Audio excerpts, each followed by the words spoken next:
Hola, soy Arturo Sandoval de Mérida y este video es para el Observatorio Juvenil Virtual 2019 de la Sala Regional Especializada del Tribunal Electoral del Poder Judicial de la Federación. El día de hoy abordaremos el tema de los spots de los partidos políticos, donde surge la interrogante: ¿cumplen o no con su propósito? Sin más preámbulo, comencemos. Para responder si los spots cumplen o no con su propósito, primero habríamos de preguntarnos cuál es ese. En ese sentido, la Sala Regional menciona en el Procedimiento Especial Sancionador 39-2019 que su finalidad es que los partidos políticos se identifiquen con la ciudadanía. Esto es, que hagan del conocimiento de todos su ideología, propuestas y en general su plataforma política. En ese sentido, deben fomentar el pleno ejercicio del sufragio de forma libre e informada. Adicional a ello, es de decirse que el artículo 41 constitucional, así como por un lado reconoce el tiempo en radio y televisión para partidos políticos como una prerrogativa para ellos, también indica por otro lado que la propaganda política debe abstenerse de mensajes calumniosos, siendo de mencionarse que como se incluye ahí el ejercicio de la libertad de expresión, también se encuentra acotado ello bajo lo dispuesto por los artículos 6 y 7 constitucionales, así como la demás legislación pertinente. Bajo ese contexto, puedo afirmar que los partidos políticos cumplen parcialmente su función, por las siguientes tres cuestiones. La primera, a favor del cumplimiento, es que ciertamente son útiles para el tema de la identificación de las plataformas políticas. Ciertamente, ningún político quiere perder la oportunidad de hacerse conocido y darse publicidad a sí mismo, así como a su propio partido político. La segunda, como un punto en contra, es que se utilizan a veces para denostar más que para proponer.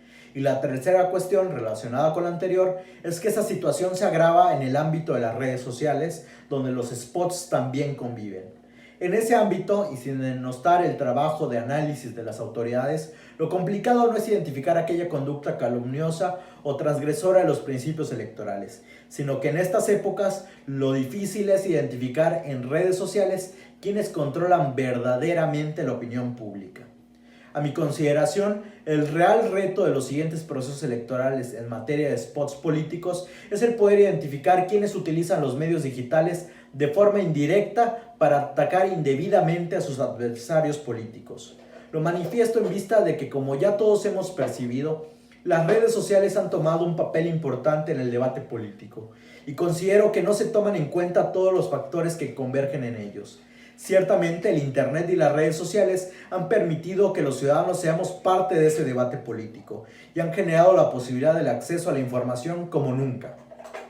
Se han vuelto tan importantes en nuestra vida que han sido también parte del análisis jurisdiccional, como el que podemos ver en el Procedimiento Especial Sancionador 71-2018 de esta Sala Regional Especializada, donde se reclamó una pauta hecha vía YouTube. En ese asunto se mencionan criterios respecto a las redes sociales y el Internet, que incluso ha sostenido por otro lado la Sala Superior del Tribunal Electoral del Poder Judicial de la Federación. Ahí se hace referencia al hecho de que el Internet es como un gran café donde acuden millones de personas con diversos intereses, donde puedes acudir a emitir tu opinión o hacer un mero escucha de aquello que más te llame la atención. En ese contexto, el ámbito político también tiene cabida, y los mensajes que se generan respecto a ese tópico siguen la suerte de todos los demás. Se considera que todos estamos en igualdad de condiciones, sobre todo de elegir nuestro tópico de interés y de participar. Dentro de esa analogía de considerar al Internet como un gran café, es donde se manifiestan diversas ideas, y de ello difiero, en el sentido de considerarlo totalmente horizontal. De hecho, el Internet refleja la dinámica social del exterior muy bien.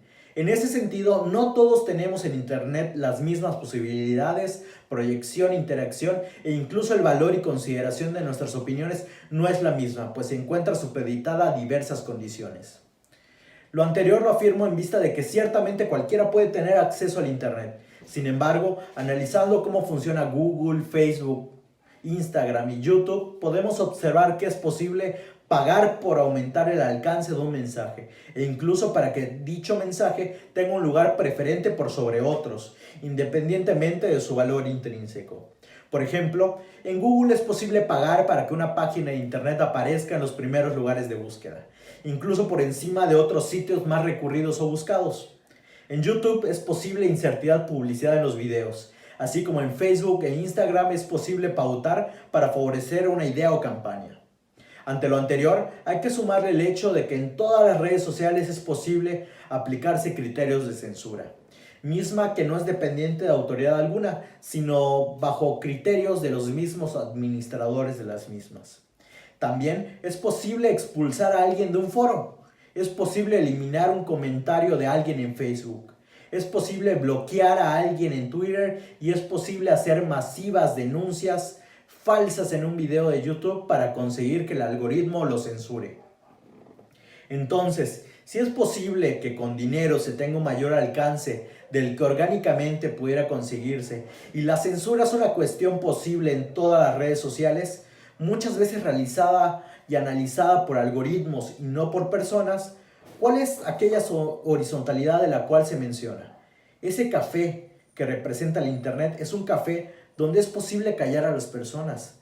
Ciertamente es posible pagar para tener un megáfono que nos dé mayor volumen e incluso es posible expulsar a personas de ahí.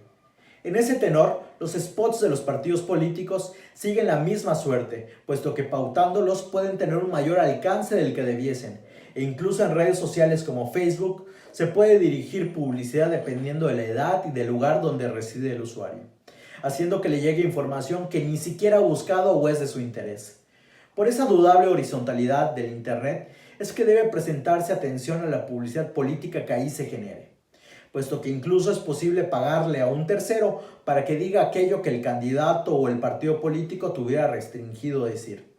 Sin embargo, a pesar de que opine esto, de ninguna forma propongo la censura o mayores restricciones respecto al Internet, sino que justamente lo que propongo es una mayor apertura a la información de cómo funcionan las redes sociales, sobre todo en el aspecto del pautado y de la censura, para entender las nuevas formas en las cuales los partidos políticos y sus candidatos pueden utilizar esas herramientas para a veces desviarse de sus fines sin que reciban alguna sanción, algo totalmente indeseable. También reitero la necesidad de realizar un nuevo análisis sobre qué es el Internet y reconsiderar si en verdad los usuarios del mismo funcionan en un ámbito de igualdad u horizontalidad. Pero sobre todo, tener en cuenta que sobre el Internet y las redes sociales no todo está dicho, por lo que hay que estar abiertos a nuevos criterios y nuevas formas de analizar a la realidad. Ante todo lo anterior, regresamos a la pregunta, ¿los spots cumplen con su finalidad o no? Reitero que esa cuestión es parcial y que si bien pudiera desear que hubieran menos ataques y más propuestas, lo cierto es que el tiempo de duración de un spot no es suficiente para que se desarrollen a profundidad las ideas, sino que más bien tienen que ser útiles para hacer una invitación a interesarse en una u otra plataforma política. También hay que tener en cuenta que cuando hablamos de ellos en televisión y radio, van dirigidos a la generalidad y es difícil concretar, sobre todo cuando tienes a miles compitiendo entre sí, cosa contraria que pasa en Internet. Por ello, el problema se encuentra en Internet, donde es posible personalizar y dirigir esos spots de acuerdo a intereses y características del receptor. Reitero que ahí encuentra el verdadero reto del tema de los spots, donde están las condiciones para que los mismos se alejen de esos fines, que recién afirmamos que se cumplen parcialmente. El problema de los spots no está en radio y televisión, está en Internet. Por ello es momento de analizarlo. Muchas gracias.